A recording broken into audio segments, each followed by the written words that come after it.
पाठ 2 चिड़िया की बच्ची। प्रकृति ने पक्षियों को खुले आसमान में उड़ने के लिए बनाया है। उन्हें पिंजरे में बंद करना किसी अपराध से कम नहीं है। इस कहानी का सेठ एक चिड़िया को अपने मनोरंजन के लिए पिंजरे में बंद करके रखना चाहता है।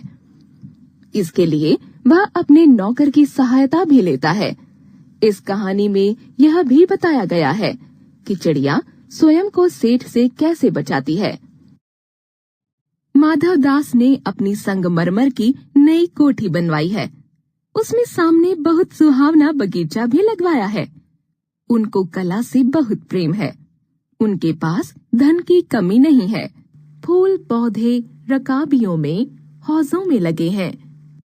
फव्वारों में उछलता हुआ पानी उन्हें बहुत अच्छा लगता है। समय भी उनके पास काफी है। शाम को जब दिन की गर्मी ढल जाती है और आसमान कई रंग का होता जाता है, तब वह कोठी के बाहर चबूतरे पर तख्त डलवाकर मसनद के सहारे गलीचे पर बैठते हैं और प्रकृति की छटा निहारते हैं।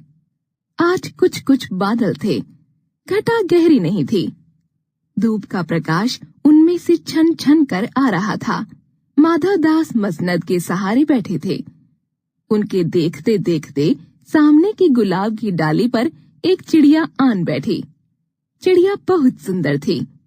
माधव दास को वह चिड़िया बड़ी मनभावनी लगी। कुछ देर तक उस चिड़िया का इस डाल से उस डाल थिरकना देखने के बाद उन्होंने चिड़िया से कहा, सुनो चिड़िया, यह बगीचा मैंने तुम्हारे लिए ही बनवाया है। तुम बेखटके यहाँ आया करो।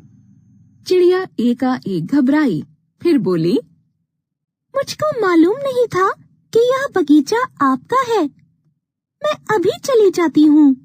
पल भर सांस लेने मैं यहाँ टिक गई थी। मेरी भोली चिड़िया, तुम्हें देखकर मेरा चित्त प्रफुल्लित हुआ है। मेरा महल भी सूना है। वहाँ कोई भी चहचहाता नहीं है। तुम्हें देखकर मेरे परिवार का जी बहलेगा। तुम यहीं क्यों नहीं रह जाती? मेरे पास बहुत सा सोना है। तेरा घर समूचा सोने का होगा। ऐसा पिंजरा बनवाऊंगा कि कहीं दुनिया में न होगा। ऐसा कि तू देखती रह जाए। तू उसके भीतर थिरक फुदक कर मुझे खुश करना। मैं नादान हूँ। मैं कुछ समझती नहीं। सूरज की धूप खाने, हवा से खेलने और फूलों से बात करने जरा मैं घर से उड़ाई थी। अब सांझ हो गई है, सो माँ के पास जा रही हूँ। आप सोच न करें। भोली चिड़िया, तुम कहाँ रहती हो? तुम मुझे नहीं जानती हो। मैं माँ को जानती हूँ, भाई को जानती हूँ, सूरज को और उसकी धूप को जानती हूँ, घास, पानी और फूलों को जानती हूँ।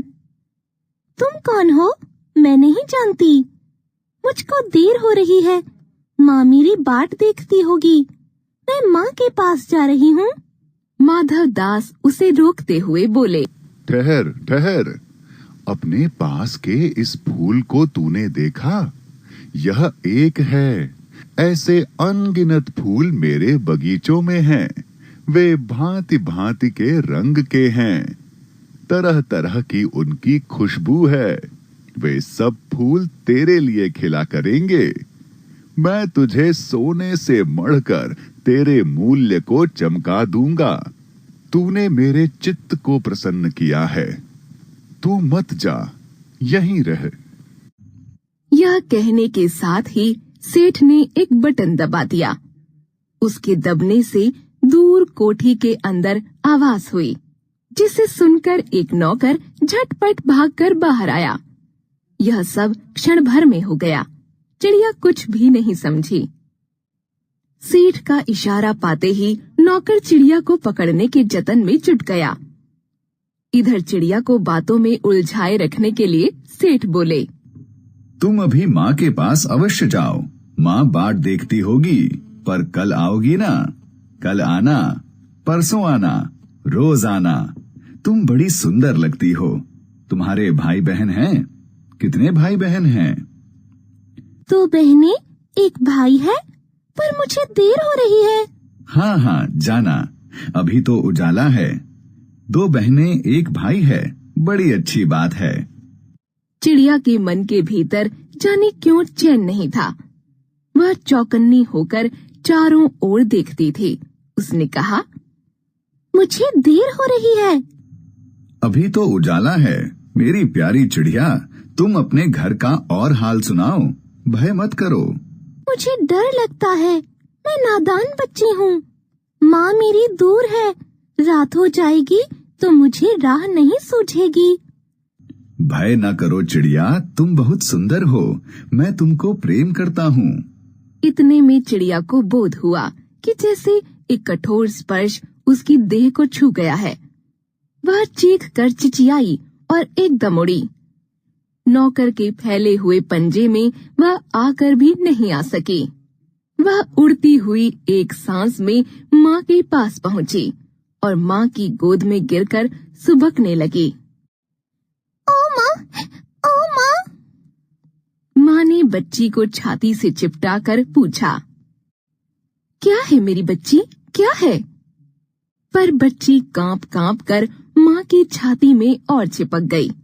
बोली कुछ नहीं, बस सुबकती रही। ओ माँ, ओ माँ।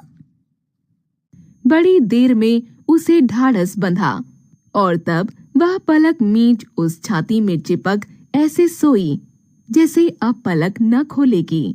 लेखक जैनेन्द्र कुमार।